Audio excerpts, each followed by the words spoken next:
All right, y'all, thanks so much for showing up for my talk. And my name is Seja Popham, and just going to be talking with you guys today about some of my own insights into my work with plants and alchemy over the last year. And I've been making spagyrics for the last probably 7 or 8 years, and was first introduced to it in Italy, actually. I was going to college up here at Bastyr, studying herbal sciences, and was introduced to the alchemical tradition while traveling through Europe on a study abroad trip. And just the teachings that I received in that class really touched my heart in a beautiful way, and put a lot of pieces of the puzzle together in terms of what I was seeking in terms of understanding myself and understanding nature and the virtues of medicinal plants. So the title of my talk is loosely on the Doctrine of Signatures and Correspondences. And so really the goal for my talk today is to just kind of share a little bit of my perspective on the Doctrine of Signatures and Correspondences. You know, these are pretty foundational principles in alchemy, and I've mentioned it to a couple people this weekend, but I find myself constantly going back to these like really kind of elementary teachings in alchemy, and just thinking about them and really striving to integrate those into my mode of perception. And to me, that really is what has grounded me in the work more in the lab and out in the forest as well. So I was really an herbalist before I started practicing alchemy. I don't consider myself an alchemist. I kind of feel like that's like walking around saying you're a shaman, you know, it's just kind of like one of those things that feels kind of weird. So I don't really consider myself an alchemist, but I consider myself a practitioner of spagyrics as an art form and as a science. So let's see. So this is all pretty fresh material, so be patient with me as I go through it a little bit. But so really the reason I wanted to put this talk together, how many were here last year? So most of you, okay. So I was kind of thinking of the lecture I gave last year and wanting to go a little bit deeper into some parts of it, specifically these two foundational doctrines. And really I think in the herbal medicine community, I think especially the Doctrine of Signatures is an aspect of herbalism that is really kind of watered down or overlooked or seen as kind of woo-woo. We're like, yeah, it looks like a liver, so it's good for your liver. And that's kind of as far as they go with it. And I think the Doctrine of Signatures holds a lot of, it carries a lot of weight for us as healers and as practitioners of this art, because we're able to directly see the interweaving dynamics in nature and can see that language of nature express itself through plants and minerals, and how through reading those signatures, through reading that language, it connects that plant to a greater scale of wholeness in nature, connecting to us and to the energetic architecture of life. So the Doctrine of Correspondence, I'm sure we've all heard of. It's essentially stating that all of life is in a state of interrelatedness, interdependence, that nothing is solely dependent on something else and nothing is solely independent, but all of life is interdependent, and that all of things at their essential nature are composed of vibration. So everything is vibrating, and through something's vibration, it's like it's generating an electromagnetic field, and that everything in nature has an electromagnetic dimension. in that as we come to, every electromagnetic field contains within it information, right? It's like a radio station. It's like you tune into that particular frequency and the radio catches that vibration and it channels a particular vibration of information. And so plants and all things really are like that. And so when we see everything is vibrating through the principle of resonance, different things in nature are connected that at the superficial level maybe aren't seemingly connected, but in fact they are. And so I've been really influenced by the work of Stephen Herod Buhner. I don't know if any of you know his work, but he wrote a pretty life-changing book for myself called The Secret Teachings of Plants. Not The Secret Life of Plants, Secret Teachings of Plants, very different book.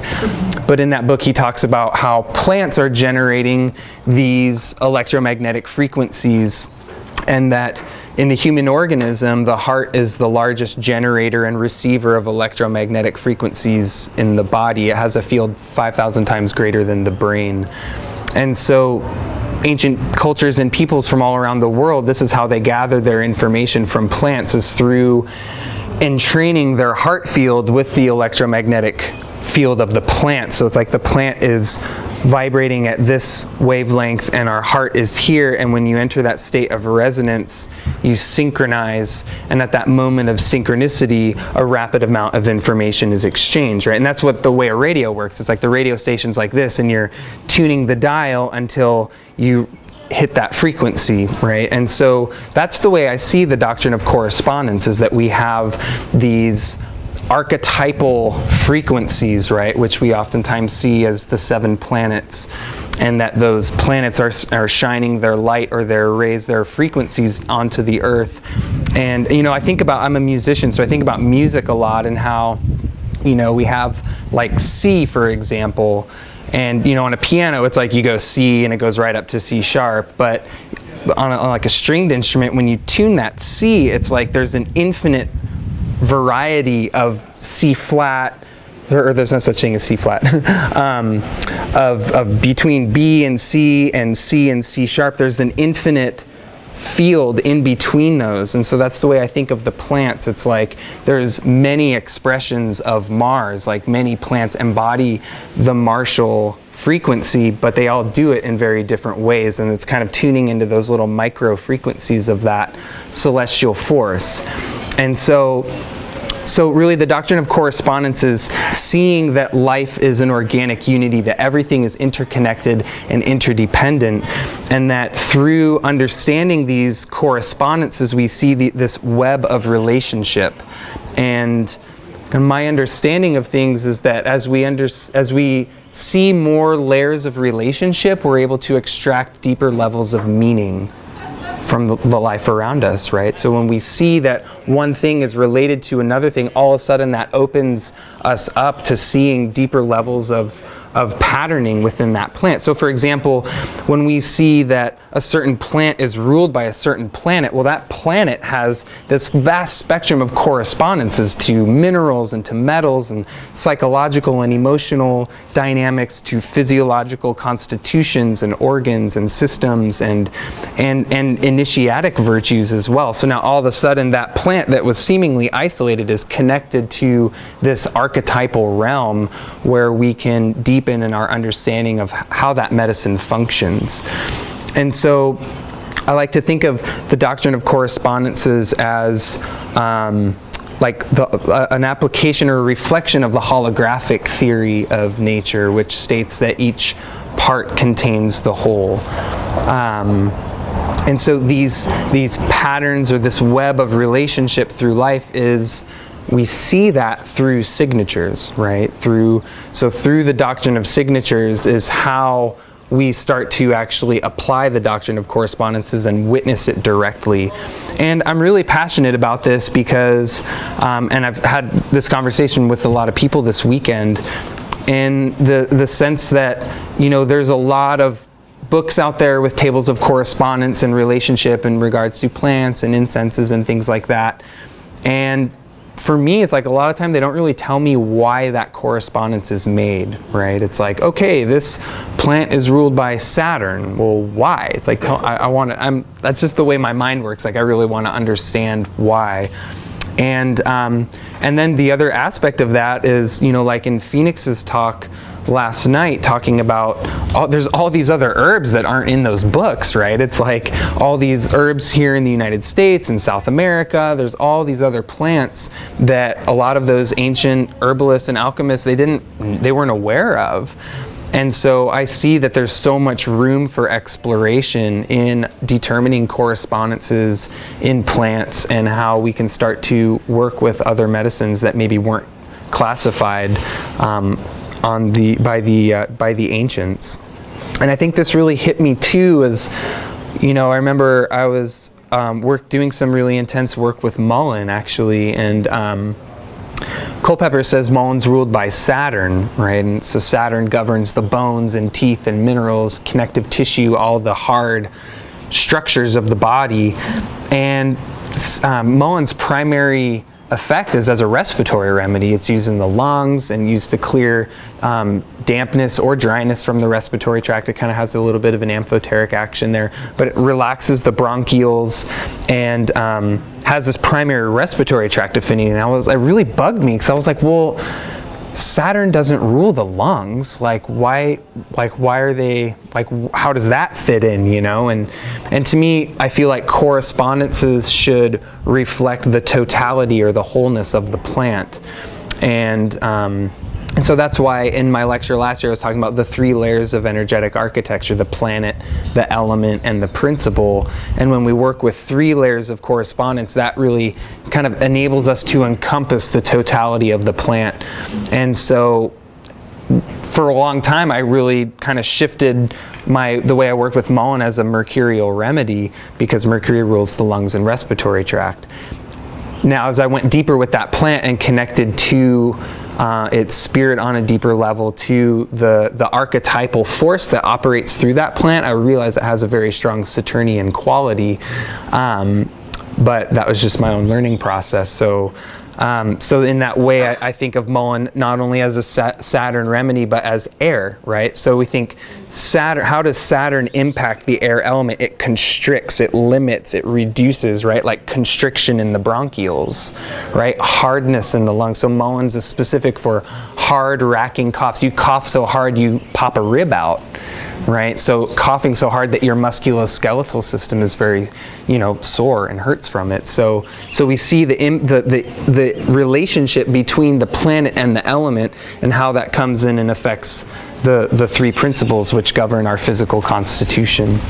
So what I want to explore in this talk in relationship to the doctrine of signatures is layers of signature in a plant, right? So we typically think of the doctrine of signatures as the morphological structure of the plant is going to reflect a certain organ or tissue of the body that it works on.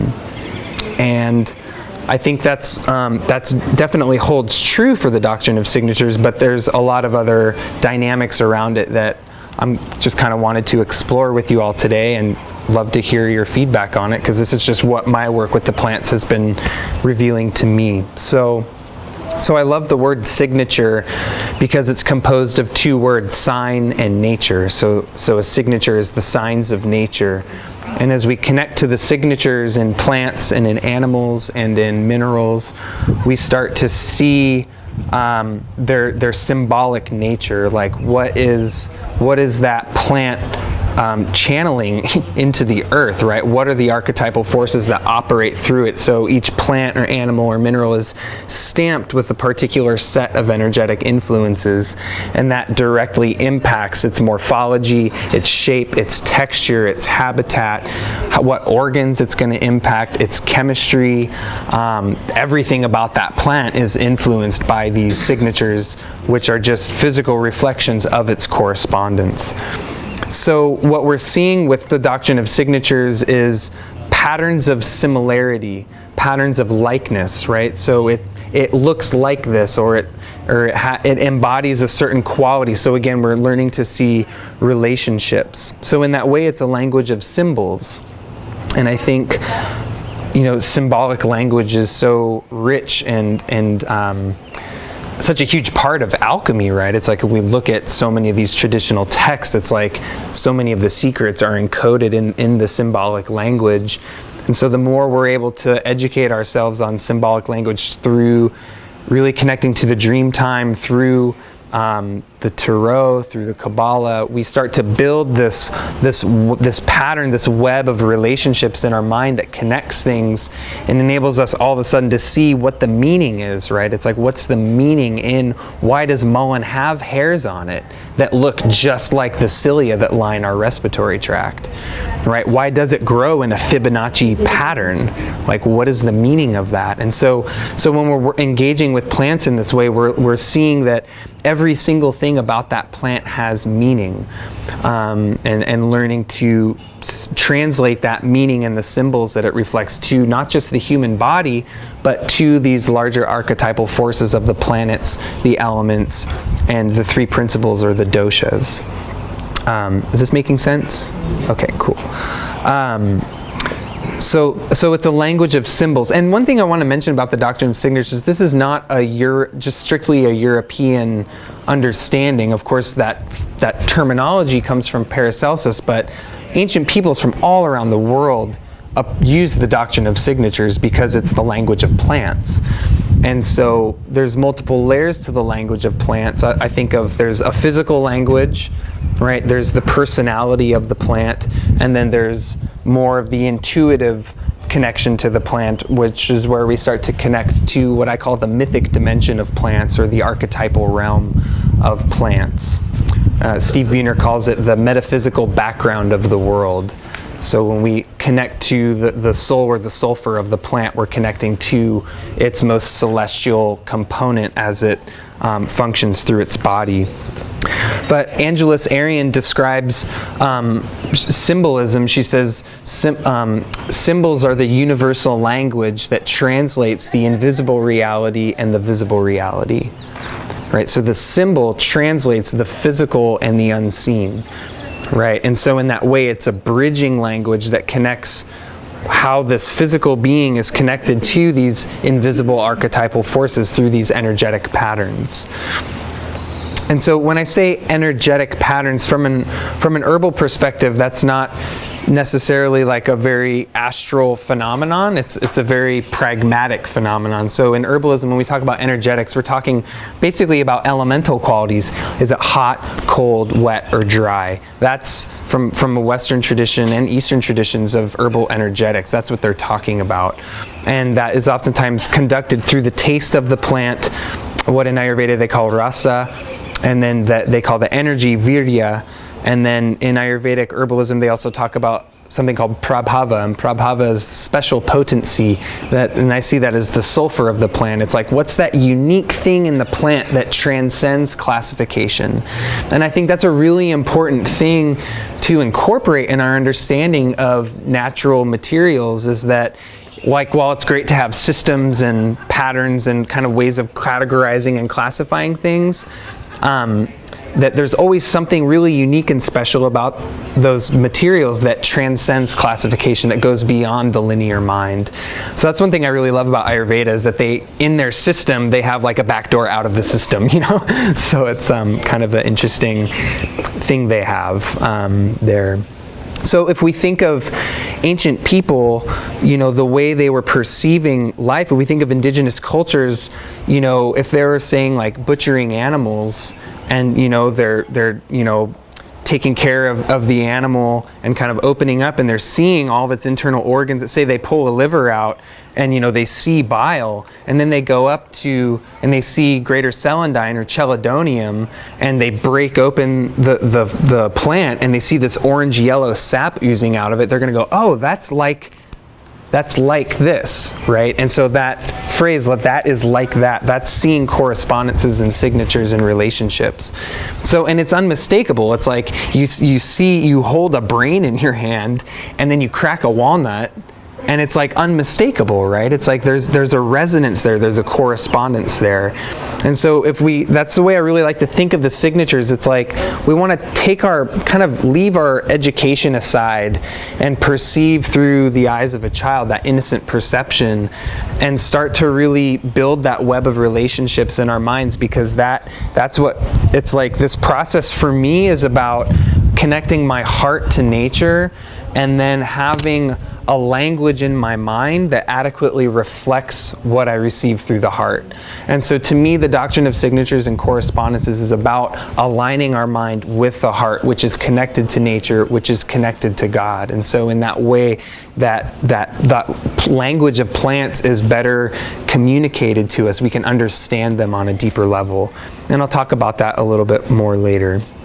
So all ancient cultures have the Doctrine of Signatures.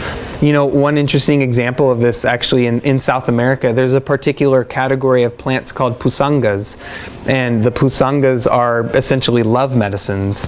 And so, you know, they're used in their magical practices, sometimes, in my opinion, in really unethical ways. It's a very machismo culture, but they'll use these plants to attract a mate to them, right? Someone that they're wanting to attract. And these are all plants that are vines. They creep, they climb on other plants, they cling to things, they draw things towards them. So they saw that signature. Oh, that's what this plant does in nature. That's just a mirror image of what it's going to do inside of me. And so we see that locally here with like the wild rose, right? The wild rose, it climbs up on all these plants. It's like in my school, we were working with wild rose a couple weeks ago. And there's these wild roses that were climbing up these trees, like 20 feet up in these trees. And I was like, oh, of course, it's a pusanga, it's a love medicine, you know. And another great example of that is cleavers. People familiar with cleavers, Gallium aperine? It clings to everything, right? It's like it attracts things to it, right? So it holds that Venusian quality of attraction and kind of drawing things in. So it's a way of, this is a mode of perception. That's kind of a big point that I like to make, is this is a mode of perception of how to see plants. And that to me is really what alchemy is all about, right? It's like it's bringing the intellectual aspect into the experiential aspect, and building that bridge between ourselves and nature, which to me is really what I see the whole purpose of alchemy is like healing ourselves so that we feel connected to life. And I see the Doctrine of Correspondences and Signatures being a really beautiful reflection of that. So in order to understand the signature of a plant, we're wanting to understand the underlying structure. What's the invisible language that's imprinting that plant? What's the cosmology of the plant?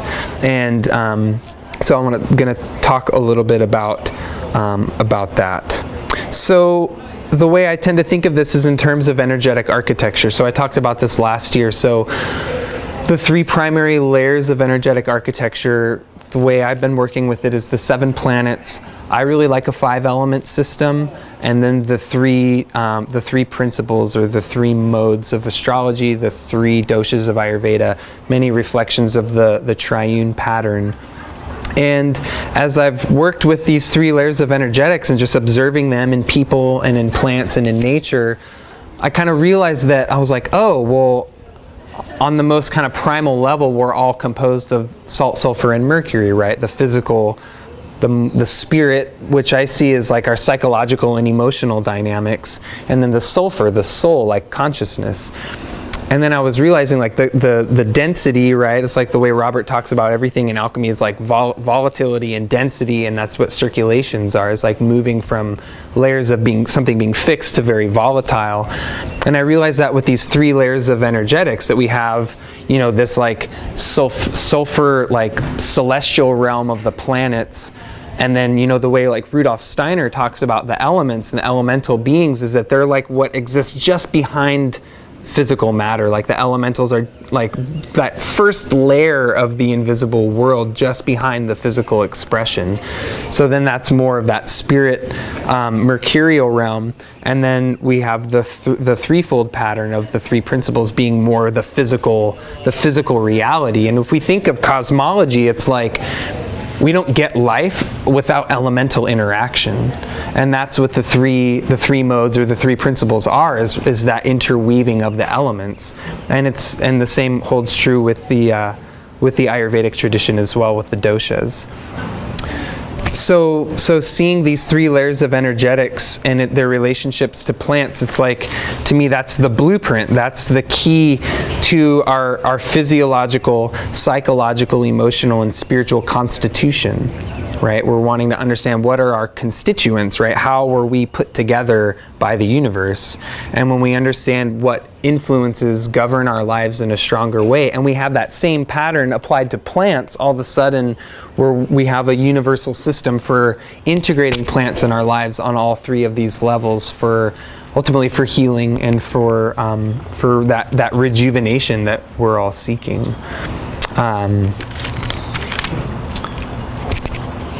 So thus our signatures are not just of organs, but our signatures are of planetary and elemental forces as well. And so this is an area that I'm just want to kind of open up and just open us all up to be exploring this, because I think this is an area that has a lot of room for development, of saying, okay, here's motherwort. What is its rulerships? Why? Let's look into what planet, what element, what mode rules that plant, and seeing that, okay, in the color of the flower and in the morphology and all the different dynamics of it, so that we can really kind of firm that up a little bit more, and not just kind of go off of what everyone else says, but really start to build that library of feeling within us. Because to me, this is learning to read the book of nature through ourselves and through plants. Okay, so I want to talk about layers of signatures. So we see this triune pattern, right? The 7, the 5, and the 3 reflect on the 3 layers of the self, right? So we have physiological signatures of plants, we have psychological and emotional signatures of plants, and we have celestial or spiritual soul signatures in the plants. And so the way I've been working with that is really, and I haven't really gotten this quite tight and rigid with it, but kind of where the work is showing me is that really the planetary correspondence of a plant should be reflecting the soul orientation of that plant. How is that plant initiating us into a higher level of consciousness? The elemental correspondence is going to give us information in regards to the psychological and emotional patterning that plant is helping us to transmute, right? It was like what Taylor was talking about in his talk this morning, like what's all the stuff that we need to purify in our lives so that we can connect with truth. And then the dosha qualities being more the physical rulerships. But thinking I want to focus for a minute just on the physiological signatures in plants, because there's different layers of our physical body, right? So again, it takes form on this threefold division. So we look at the overall constitution of a person, right? So we look at the overall shape and composition of the body. Of course, in Ayurveda, this is Vata, Pitta, and Kapha. Sheldon had his 3 constitutional types: the ectomorph, the endomorph, the mesomorph. We see this in a lot of different traditions of constitutional theory work with the threefold pattern. But we can also translate that to plants, right? So we want to look at a plant and be like, oh, is this plant tall, thin, and spindly? Or is it low, thick, dense, juicy, heavy? Or is it sharp, serrated, intense, and have a lot of red and orange coloration in it? So we can kind of tune into that layer of the plants as well. But then we want to look at, from there we have not just our overall constitution, but then we have the constitution of the tissues. And this has been really influential for me, the work of Matthew Wood, in his book, The Practice of Traditional Western Herbalism, where he breaks down the 6 tissue states of the physiomedicalist. And these are essentially elemental patterns in the body, but the cool thing about tissue states is that you're not just focused on the organ, you're not just focused on the whole constitution, you're looking at what's the composition of the tissues, which is creating the constitution and the state of the organs. So again, it's that mercurial level, because, you know, it's like there's this saying that I heard a lot when I was going to school at Bastyr. They always said the issue's in the tissue, right? And so it's like when we understand tissue state dynamics, we're seeing the constitution that's creating the state of the organs and the organ systems. So I think of that in terms of the 5 elements. And just to run through the tissue states really quickly, and you can hear the elemental dynamics here. So they're cold depression, right? Cold depression tissue states. The tissues are obviously cold, not just physically, but energetically. They're lacking stimulation. They're decreased in, there's a lack of nutrition, right? Everything is slowing down. There's poor delivery of oxygen and nutrients, and an accumulation of toxins in the tissues. So that's like an earth elemental quality in the tissue. Then we see damp stagnation. This is water stagnating. So again, we're seeing accumulation of toxins primarily in the lymphatic tissues in the blood. But again, these tissue states can impact all of the organs, right? So and I'm just running through these super quick. Then we have another form of water, damp relaxation. So damp stagnation is water stagnating. Damp relaxation is water flowing in places where it's not supposed to. So the way I think of damp relaxation is the earth is not holding in the water. So it's like when you get a really runny nose, that's damp relaxation. Your tissues have become porous. They lack structure and tone, and so the water leaks out. So that's where you use your Saturnian remedies, astringents, to tonify and tighten and bring more structure to the tissues so that the water stays in. So 2 forms of water there, that's where they get 6 tissue states. Then there's heat excitation, so overstimulation of the tissues, fire element. And then we have dry atrophy, so this is where the tissues become dried out, lacking hydration, which isn't just water, it's oil. So there's always 2 forms of hydration, water and oil. Super important there. Dry atrophy really impacts the nervous system and the mucosal membranes. And then we have wind tension, which is the ether element, musculoskeletal tension, nervous tension. So again, these are the states of, and I'm just running through these really quick just to show you how these patterns can reflect into the tissues, which then are going to determine the state of the organs. And from a Western energetic perspective of herbalism, that's really the level you want to treat. Of course, you want to target specific organs, but if you treat the tissue state as a whole, the whole organism comes back into balance. Does that make sense? I ripped through those really quick, but I do have a really hefty document that I put together on herbal actions by tissue state that if you guys would be interested in that, I'd be willing to share that with you all. So the tissue states are really great. Check out Matthew's book, Practice of Traditional Western Herbalism. It is a really amazing book there. So we have the overall constitution, 3 doshas, the tissue states, 5 elements, and then we have the organs being the 7 planets.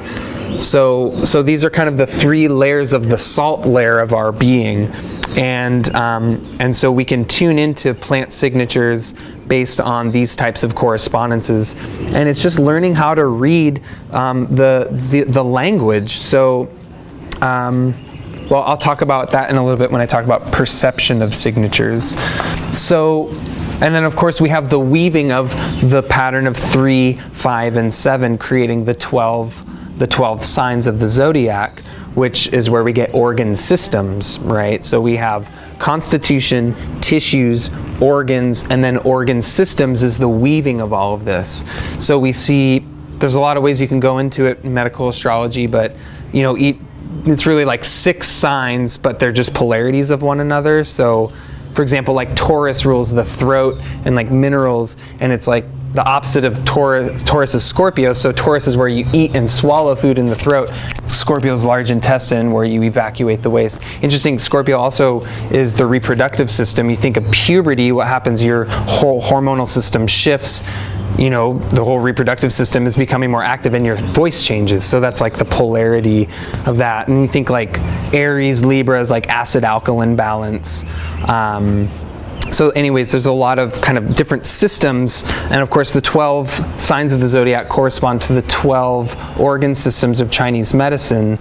And it's the beauty of Chinese medicine is they give you direct diagnostic ways to observe this in people, right? So three pulses, superficial pulse and deep pulse on both sides. So so you have 6 on each side, so you can read the 12 signs, the 12 organ systems through the pulse.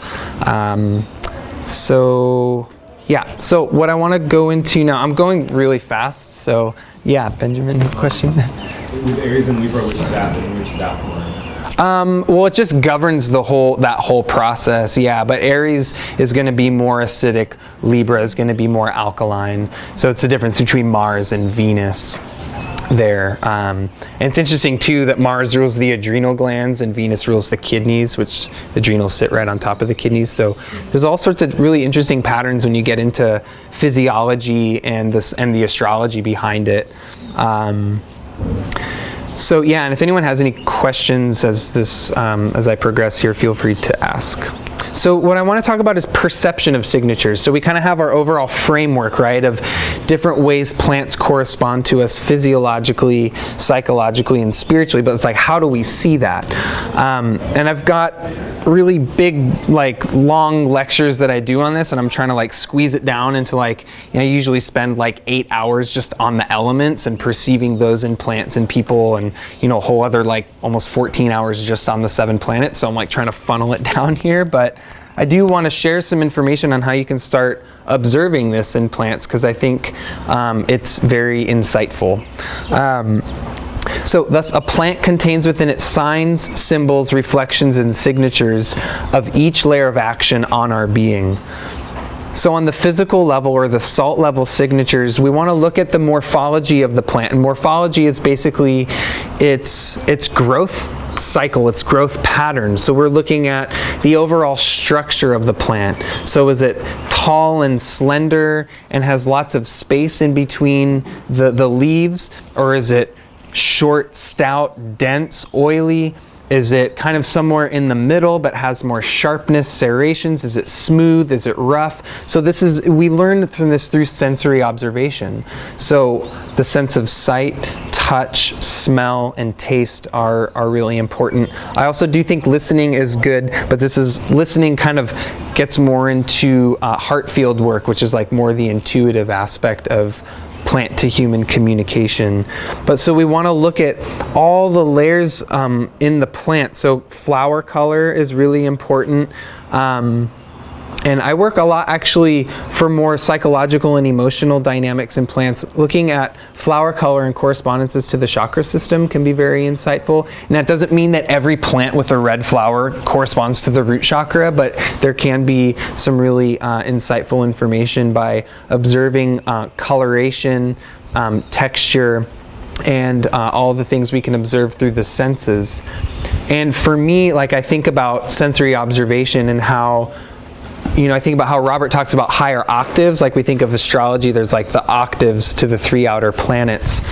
And I think of the senses and how we actually have higher octaves of each sensory faculty. And so when we infuse our consciousness strictly and we like funnel our whole being into one sensory faculty, it's like we feed it the flame of our awareness. That sense transmutes. So we go from looking at something to seeing something. We go from hearing something to listening. We go from touching to feeling it. So there's a transmutation of the senses there that opens us up to getting into a deeper layer of the information in the plant. Yeah.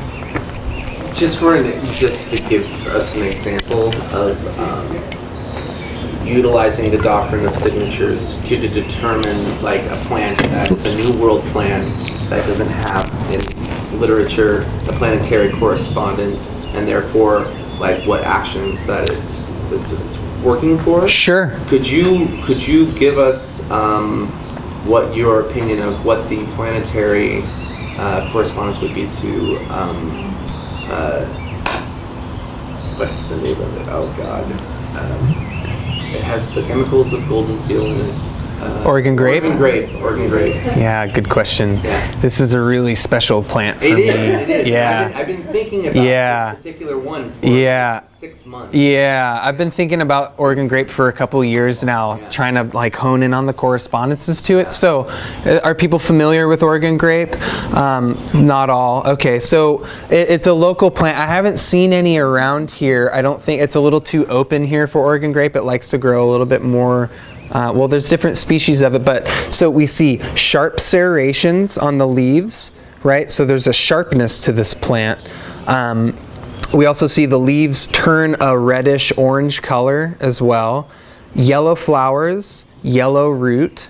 Okay, so yellow, it has a very strong yellow correspondence, and yellow in the root is a sign of berberine. So berberine is an alkaloid that we see in golden seal, very broad spectrum antibacterial activity, but Oregon grape and golden seal are so much more than berberine. It's like they just funneled in on that and they use it like an antibiotic, and it's a total misuse of those plants.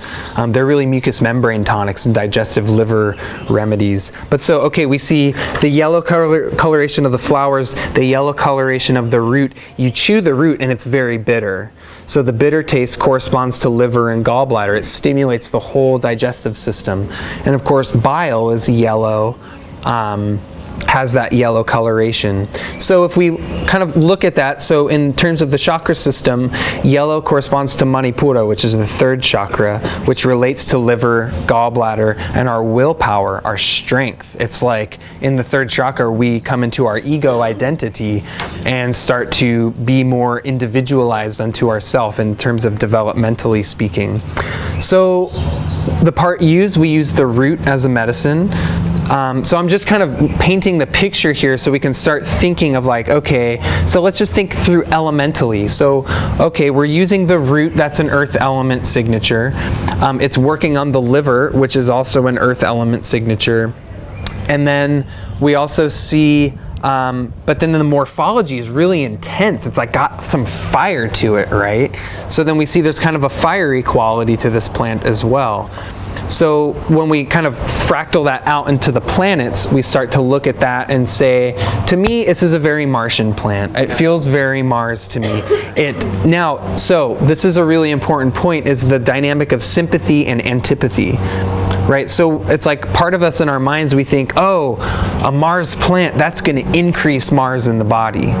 So it's plants always work on this spectrum of like increasing something and decreasing something. So we think, okay, we're taking Oregon grape, we think, oh, that's maybe going to heat me up or make me too hot or make me too fiery. But so while the signature looks like Mars, it actually treats Mars in the body. So it cools excessive heat, it's great for inflammation, great for stagnation. So a plant can be sympathetic and antipathetic at the same time. So that's something that's really important to keep in mind. So yeah, I think of Oregon grape as Mars, planet, earth element, and then I think of it as a pitta remedy because it does cool excessive heat, and it is very cooling and drying, which is great for pitta who's hot and moist. Why wouldn't it be solar or like ruled by the sun?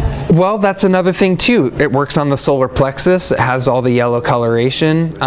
It is treating excessive heat in the body. So yeah, I mean, it could definitely have some sun qualities as well. That's the interesting that there's so many herbalists will like claim that, oh, this part of the plant is ruled by this correspondent, and then this part of the plant is ruled by this correspondent. Oh, interesting. And then and when it's used for this, it drives me crazy. It's very complex, and this is why I like sharing this, because I love the feedback, because this is all things that I've been exploring, and I'm not saying like this is the way. These are just my thoughts and feelings and my exploration of all of this, and I just want to encourage all of us to be exploring these dynamics more, because I think this is a body of knowledge that can really not only strengthen our practice of alchemy, but herbalism too, because not all herbalists think this way. And so for me, like, I'm always trying to kind of bridge these two worlds, because to me, the herbalists, like, there should be way more herbalists here learning about all this. Like in your lecture last night, Robert, like, how many herbalists have heard of a quintessence or a plant stone? It's like, when I first heard about it, I was like, what? Like, it just totally blew my mind, you know? And I think the study of herbalism greatly strengthens our practice of alchemy too, in the way we can apply these medicines. So yeah, I think there's a lot of flexibility with this, and you know, the way Culpeper thought and the way I'm starting to think too is a planet in a sign, right? So maybe this would be like Sun in Virgo. Virgo rules the liver and all of that. So and it's an earth element sign. So you're starting to see kind of the way we can start piecing these things together. Yeah, Ailey. You know, you started out the talk by talking about the interrelationship between things. So obviously, like me working with organ grapes can be different than me working with organ Yes. grapes, and depending on who we're using it. Yes, thank you. Very important point. So plants are just like people. So, you know, when you hang out with maybe some friends and you're in a large group of people, you see one side of them. But when you're one-on-one, you're going to see a different side of them, right? It's like, I have people that I can talk about all this stuff with and just nerd out on alchemy for a few days. But there's other relationships I have where that's a part of me that isn't even expressed. Like maybe I play music with them. And so the plants are just like that. Like each person is going to see a different quality in that plant, a different layer of the signature, right? So that's where I started talking about this layers of signatures. And the whole purpose of this is that we want to start to see each layer of the signature and then step back and then see the whole pattern. Like how do all these signatures to connect that reveals the wholeness of the plant. And so for me, perception of these signatures takes place through different sensory means. So we're talking about physical perception of the plants, working on the salt level. So I talked about morphology. We also want to look at habitat. Right? What kind of environment? And I think Benjamin's talk really spoke to that, of the biodiversity. And right, if everything's interconnected, then the habitat a plant is growing in is greatly influencing its dynamics. And this is something we see in indigenous cultures where, you know, they can have one plant that a botanist is going to say it's the same species, but to the indigenous people they say, oh, this is the red version because it's growing in the sun, that's the black version because it's growing by the water. The botanist looks at it and says, oh, it's the same genus and species, but they're saying, no, that's a very different medicine because it's exposed to a different energetic environment. So Luther Burbank says that heredity is stored environment. Right, heredity is stored environment. So and it's just like plant. It's just like us. The inner and the outer are constantly interweaving. So we want to look at what kind of elemental forces is that plant exposed to, and how is that going to impact the constitution of the plant. Plus, not only are we talking medicinally, but also psychospiritually. Absolutely. So every aspect of the plant may have a different interrelation. Absolutely. The root or the leaf or the Totally. corn or the vine or the fruit or the flower. All of those can have planetary associations. I think personally, maybe there's a whole. You can't just say, oh, it's just Mars, or oh, it's just. I mean, you can, and they are. I think that. And then even then, it's like based on the time of year. Right. Well, and I think that's our work as artists. That it's like what dynamic do we connect with in that plant, and then through art, what part of that plant do we want to express and have an impact, because that's going to be good medicine for us, because that's what we got directly from the plant, not what Culpeper said, not what so-and-so said, but through your direct sensory experience. Yeah, Benjamin, you had a question? I'm loving what you're saying. I was just hoping you could speak some more to Luther Burbank. I don't think everybody knows who he is and his works. Luther Burbank? Yeah, well, Luther Burbank was a pretty amazing man. He had very, let's say, sensitive nerves. So Luther Burbank is responsible for a majority of our food plants today. Through, he could basically walk through a row of plants and he just through sensory observation and through his heart field, he could pick out which plant would embody a certain genetic quality that he was looking for. So he was like responsible for creating, in Italy, like they talk about peas, and like peas used to ripen one at a time in the pod. And so the pea was like this amazing delicacy, right? Because they can only pick one pea at a time. They didn't all ripen at the same time. And so they said, man, it'd be great if we could have a pea that would ripen all at once, and he said, give me 2 years, I'll give you your plant. And so through his heart field work and through communication to the plants, he was able to selectively breed them and create these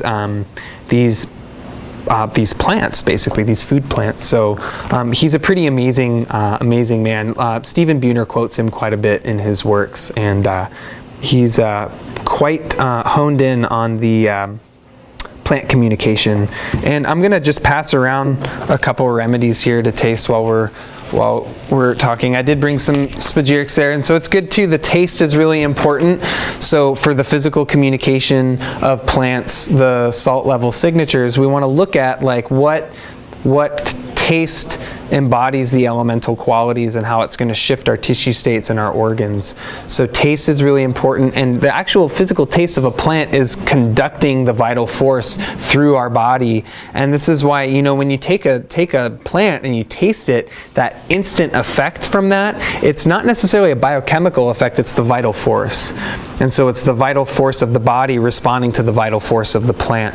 So tasting them is really important. Like taking stuff in capsules, it's like they got this like wall of gelatin between you and the plant. And so the taste is really, really important.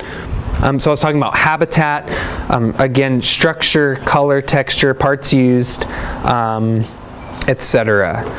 So from there, we want to get into psychological, and there's a lot of layers to this. As far as physical language of plants, I can give you some examples just really quick so I can maybe ground it out a little bit here. So coloration, so we can see, just thinking in terms of, the chakra system, like purple, like violet, purple, white colors, we'll see oftentimes associated with crown, third eye, ruling the nervous system. So we see a lot of our nervine plants have purple coloration. Skullcap, lavender, motherwort, a lot of purple colors. Rosemary, great nervine. Yeah. I was actually going to ask, before you said motherwort, was like the first thing that came to me. Yeah. Gneissian. Yeah. Related to Venus, but I've also been thinking about that, and it's so spiky and so. Yeah. There's this different quality. I've been Right. thinking about it a little bit.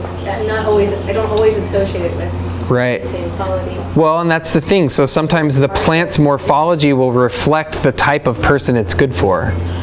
Right, so we look at the habitat. What's the habitat of the plant living in? The habitat that plant lives in is the same human ecology that it likes to live in. So Devil's Club grows in damp, moist, dark habitats. You give it to a damp, moist, dark person, and it heats them up, dispels that coldness, and brings that light in, and clubs those devils.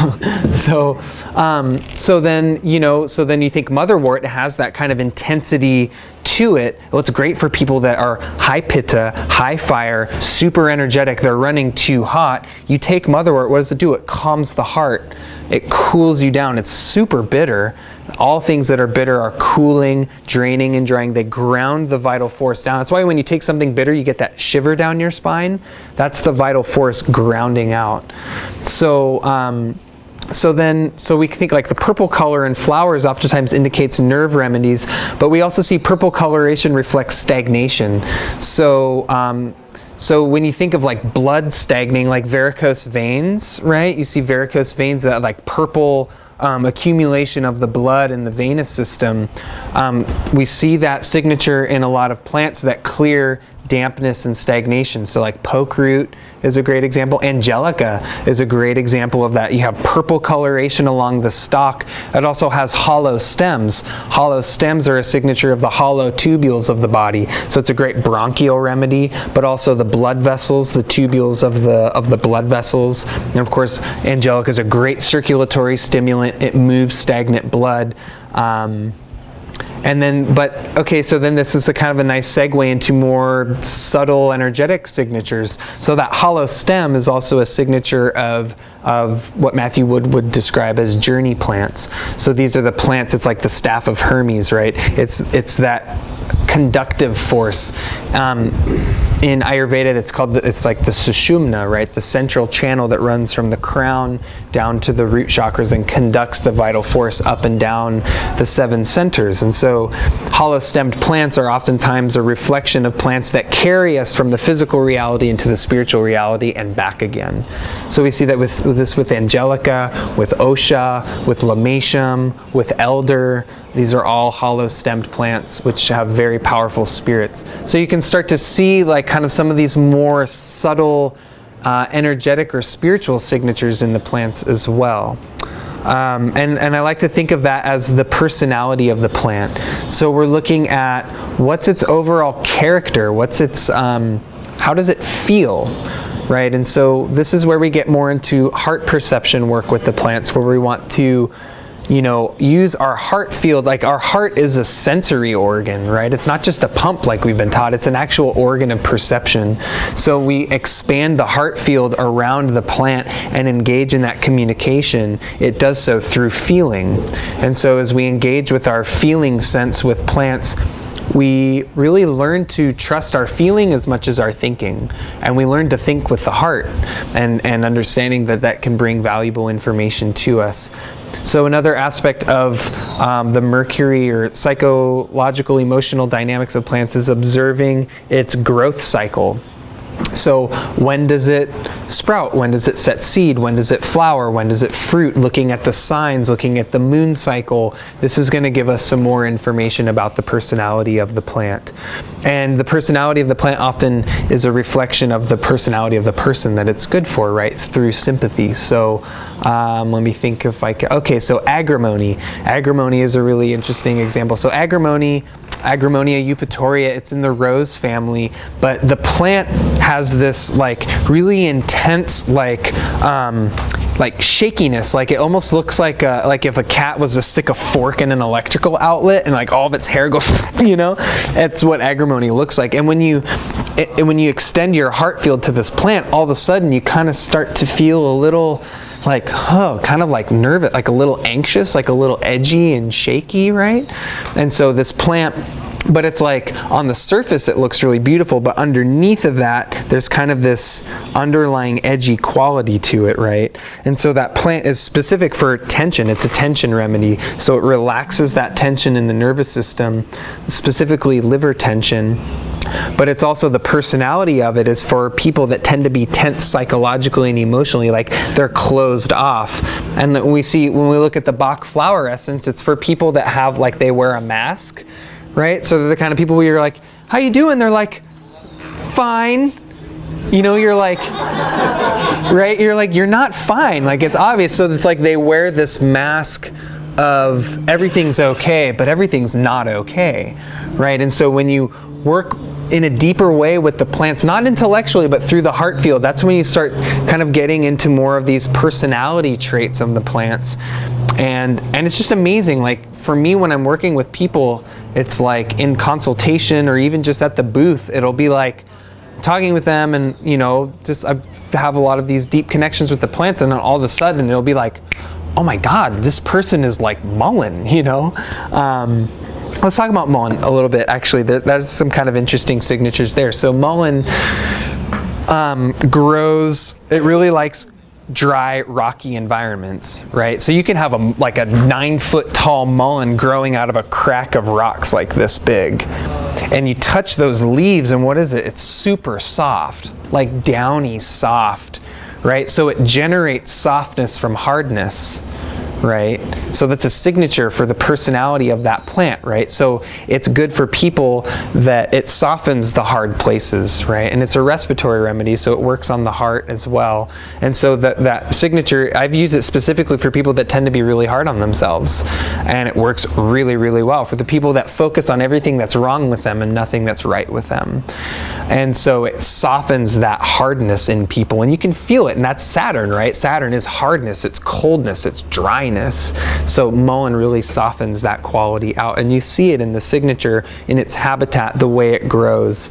It's also a very profound spiritual remedy because the Fibonacci sequence in the basal rosette, you all familiar with Fibonacci spirals and things like that? So those are usually plants that really connect you to that source energy reflected in the spiral. I'll pass a couple more around.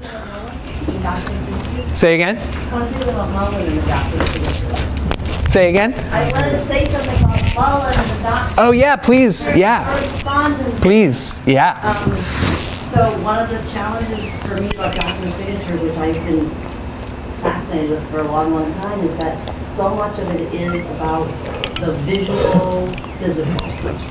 And when you said what we often talk about how, and then you get into the relationships, and then there's this whole other aspect of like your personal relationship with the magic of the plant. Mm-hmm. And you don't hear a lot when people are talking about the Doctrine of Signatures about the sound.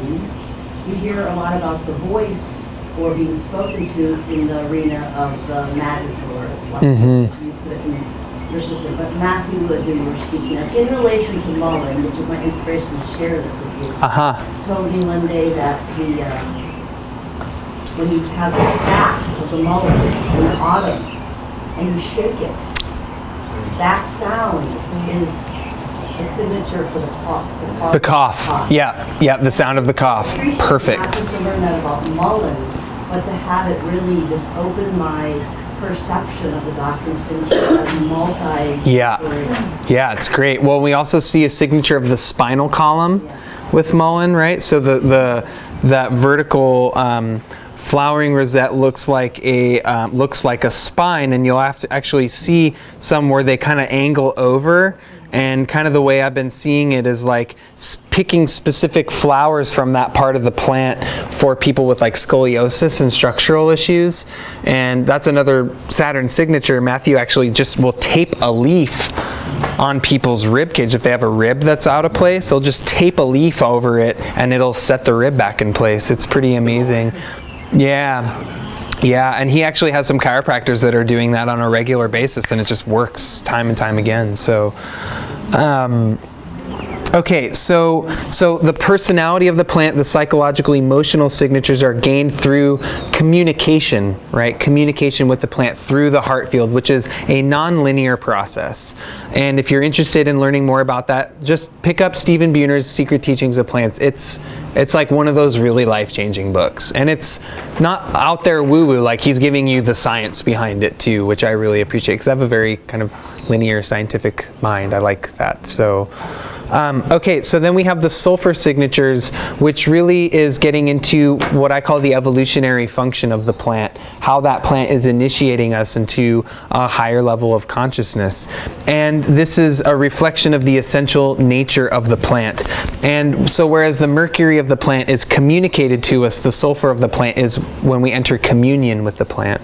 And so that's through, the difference between communication and communion is that in communication there's two, in communion there's one. So common union is communion. So it's those where the two become one, and as our heart field extends to the plant, we reach it's a trance, right? You're entering a very deep trance with the plant, and there comes a moment where the consciousness of the plant and your consciousness merge together as one, and at that moment, like Buhner calls it the pregnant point, which is the moment of tension before that release where we surrender to the plant and allow that plant to fully enter our being. And that is when we have that spiritual communion with the plant. And to me, that is like entering the gateway that takes us into what I call the mythic dimension of plants. And the mythic dimension of plants is where we start to see the archetypal forces that operate through the plant. And to me, this is where we start to really see the signature, because the signatures are the pattern of correspondence reflected in the plant.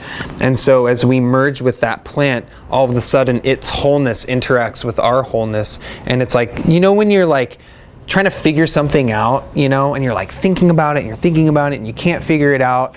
and then you kind of give it a rest, and then boom, then it's there. That's what I'm talking about. That's the difference between the communication and the communion. It's that intuitive function. It's revelatory. So I always say that, you know, signatures and correspondences aren't figured out, right? We don't figure them out. We, oh shit, how do I say that? They're revealed, right? So a signature and correspondence is not figured out, it's revealed. Do you sense the difference between that? So it's a revelatory, it's something of the heart, it's something that emerges from the unknown. It's not a strictly intellectual process. The intellect has its place, but it's not strictly intellectual. Yeah? Well, it sounds like you're talking about a kind of plant shamanism. In a way, yeah, it definitely has a lot of connections to more indigenous perspectives of plants, where we are entering that deep state of communion, merging with the consciousness, connecting and communicating with the spirit of the plant. And it is achieved through adjustments in consciousness, which doesn't require ingesting psychoactive material. It takes patience and concentration and focus and that refinement of heart perception. So just aligning your consciousness, isn't that almost the same thing as taking something that's psychoactive? If you're aligning with the consciousness? For sure, yeah, yep. There's something to me that is really profound about reaching that state without the assistance of other things, to come to that place of communion on our own. And I've also found that the integration process is a lot easier. Yeah. Yeah, does he? Yeah. Have you read the Grimoire Sympathia? So, was it Herbal? Was the author of that, but he was like back in the late 1800s, early 1900s. He basically came out of the Western esoteric traditions and took a more psychic awareness in his relationship to plants, and so he started communicating with the genii of these plants and coming up with the different sigils of these plants. Oh, cool. And working with them so that you can work with their energetic personality, so to speak. But he was using much the same language that you're using now. So it's interesting to note that this perspective has been a part of Western esotericism, and not necessarily just, like indigenous practices. I think it's that we've just ignored it for some time. Right. And authors and visionary, because he's a visionary. He was into visionary medicine and using clairvoyance as an ability to like diagnose and treat and commune with these plants. Nice. It'll blow your freaking mind. Cool. I'll have to check that out. What's the book called again? The Grimoire Sympathia, and it's just been right, sympathia, sympathetic. Yeah, that makes sense. Yes, exactly. And it's just been reprinted. So. Oh, cool. Great. Thanks. Oh, it's just what I need. Another book. I don't know about you guys, but I buy them quicker than I can read them. So that process. So these are different layers of ways we can connect and communicate with the plants, and I think in order to get the signatures, it's good to engage with the plants on all levels. And this is really, for me, the guiding light of how I practice herbalism. And the remedies that I administer to people mostly are the ones that I have done this work with and gone really deep with, because I know those plants. It's like they become a part of me. And I think that as we engage in this process, that's what happens, is that we go that deep with the plant, and at that point of communion, that plant enters us, and to me, I see it as sowing a seed inside of us, and that plant, the spirit of that plant grows within us. And for me, like as I take spagyrics, it's like I'm watering that plant, I'm feeding that spirit inside of me, and it's within me, guiding me and teaching me continuously. And so to me, this work is really really beautiful and potent. And the other thing I wanted to mention here too, in terms of the evolutionary function of a plant, is that when we commune with the spirit of the plant, it also shows us its ecological function. right? So what is the ecological purpose of the plant? Because that plant's not just having a relationship with us, it's having a relationship with, again, with everything, right? And the plants aren't just here for us, they're serving very specific ecological purposes. And so a great story for this that Steve Buhner tells. He was living in Colorado at the time and was doing some really deep work with Usnea lichen.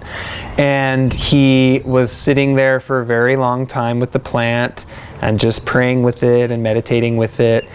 And all of a sudden in his vision, you know, one of the things with heart perception is it's soft focused vision. Like mind perception is like pinpoint focus, and in the heart it's like your vision gets slightly blurry, you kind of get a little bit more drowsy, heavy, sleepy. And so he was there and he was extending his heart field to the plant, and all of a sudden in his vision this being started walking towards him, and it was this old man with a long white beard. And he says, "You've been sitting with me in a good way, and I'm going to tell you something." He says, "I heal the respiratory system of people because I heal the respiratory system of the earth. And that is my ecological function, is that I am part of the lungs of the earth." You can't get more of a mercurial medicine than that, right? So that's what I'm talking about, is that when we connect to the archetype of the plant, the evolutionary function, it has reflections that far beyond the human being. And that to me is what Rudolf Steiner was doing, as he was starting to work through his biodynamic preparations and using plants on the farm and in growing plants. And so we start to see applications outside just the realm of medicine and how they can be used for living medicines for the earth itself through understanding these correspondences and relationships. And the thing that I love, I wish I had the quote with me, it's something Steiner says. He says, you know, when we... you know, basically he says, like, when we observe something and seek to connect and communicate with it, stepping outside of just the way it communicates with us, all of a sudden its spirit is more willing to share its information with us because we're looking at it from a bigger perspective. I'm totally butchering the quote, but it's something Steiner said. I wish I like had it memorized. It's a really good one. I feel like every time I read his work, I'm like, oh, that's a great quote. And then I read the next sentence, I'm like, wow, that's really great too. But have people looked into Steiner's work very much? Man, he's pretty profound. And just coming from an alchemical understanding and then reading his stuff, it's like, I mean, he came from the Rosicrucian tradition, so that philosophy was really ingrained, but it's like he took that universal pattern and applied it to beekeeping and to agriculture and to education and to like all these things. And I think his work is really resurfacing in a huge way right now. And like my partner and I are really getting into biodynamics, and our kind of vision is to be growing all of our herbs for our medicine biodynamically, because it's the same basically paradigm as spagyrics. So it's like anchoring those celestial forces in even deeper. So let's see, ecological signatures.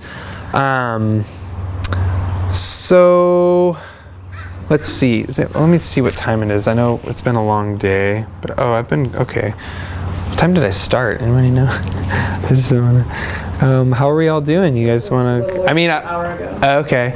I mean, do you guys want to go more? Are y'all tired? If you want to go, you can go, but I can talk a little longer if you want.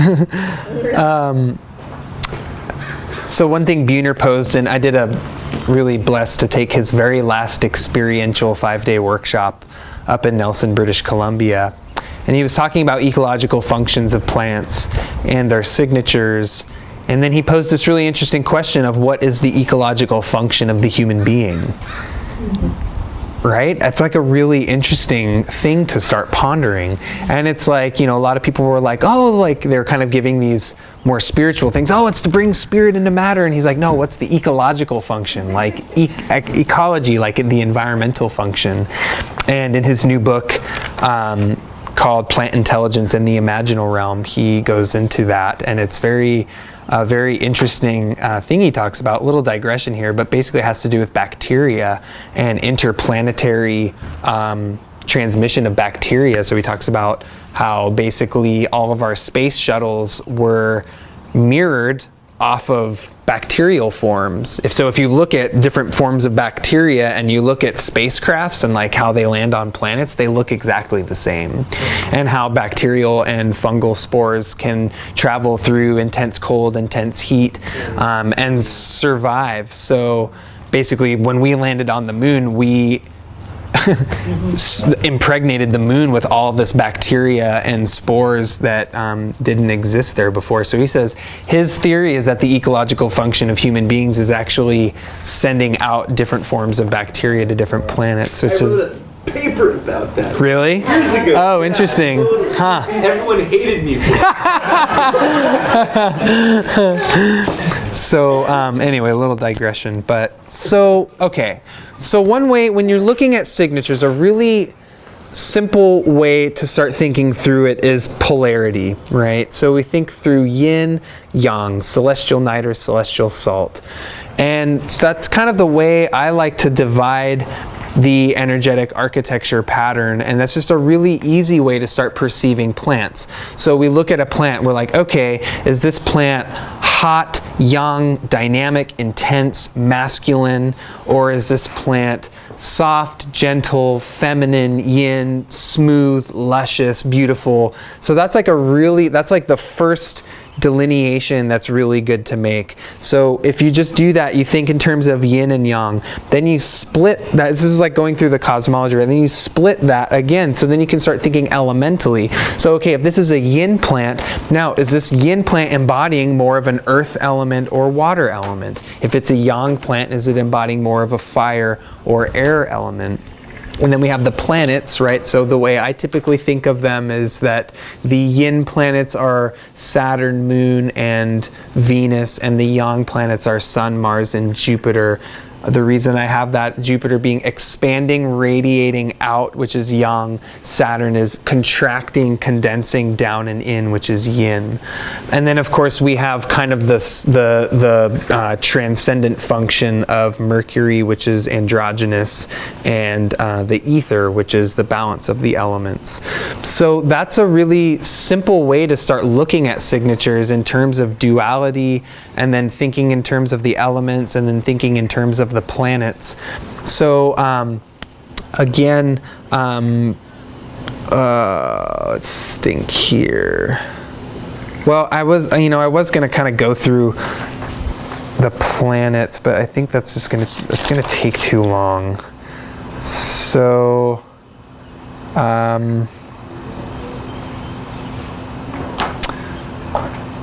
yeah, okay, well, this is kind of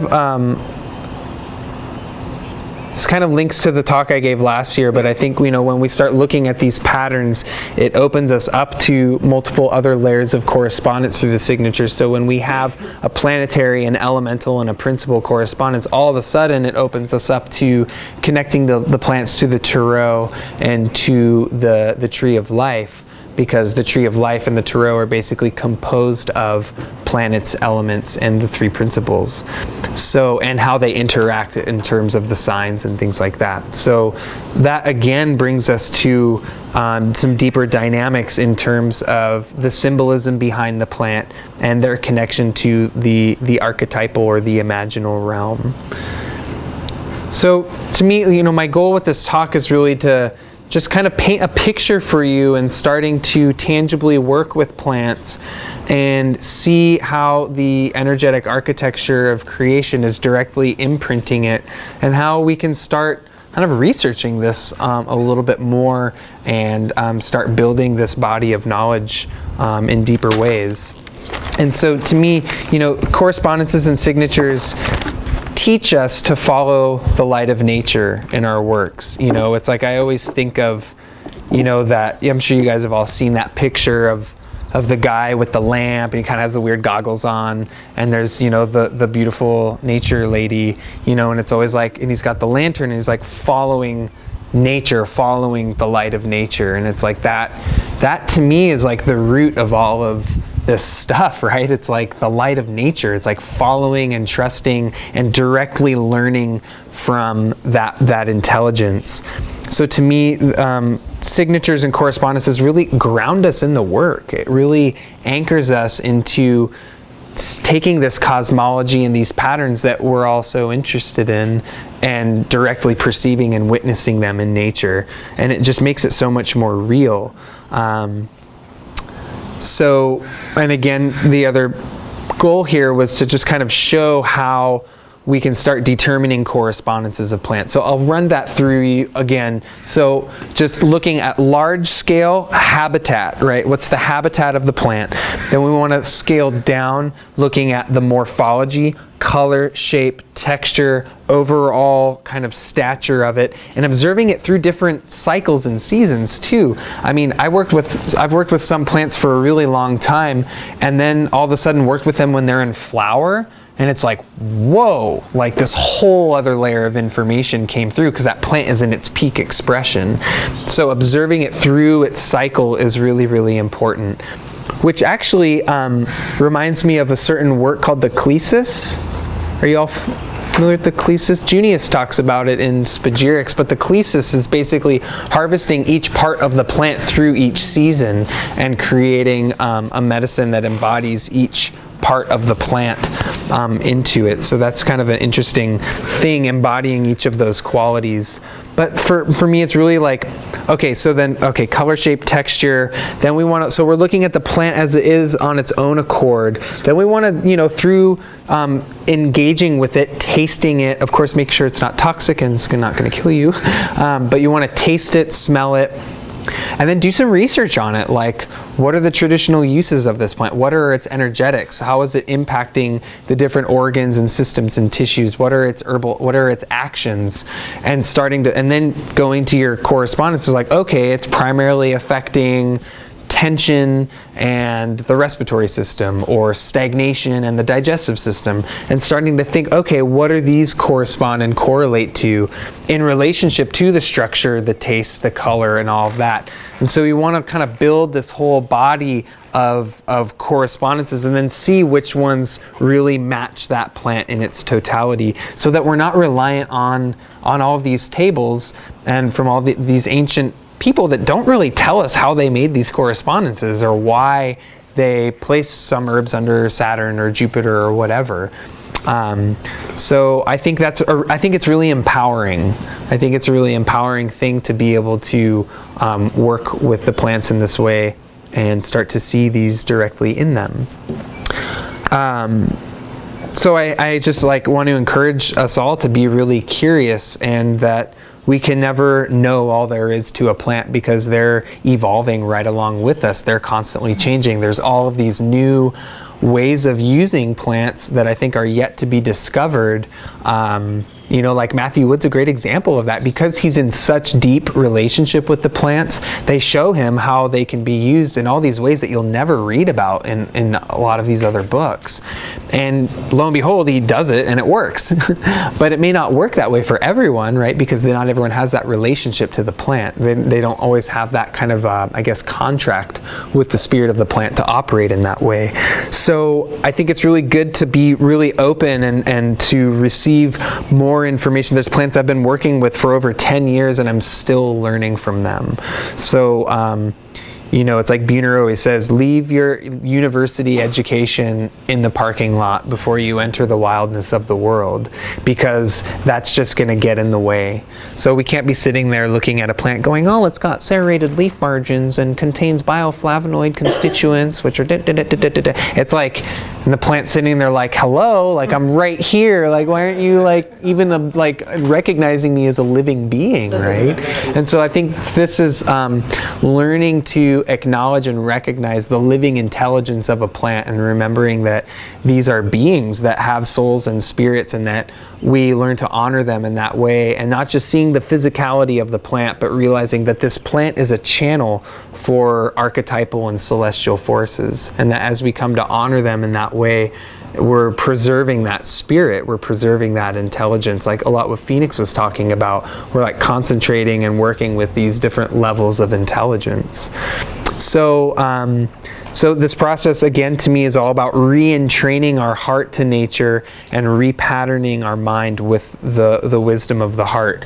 So in that way, we become living embodiments of nature. And that to me is, for myself, just my personal goal in this work is to become these medicines, to become a living embodiment of the medicinal virtue, because that to me is what the plants want us to do, and that's what ultimately is going to really change things on this earth, that we do our own personal work and heal ourselves, and in that way grow in our wisdom and understanding.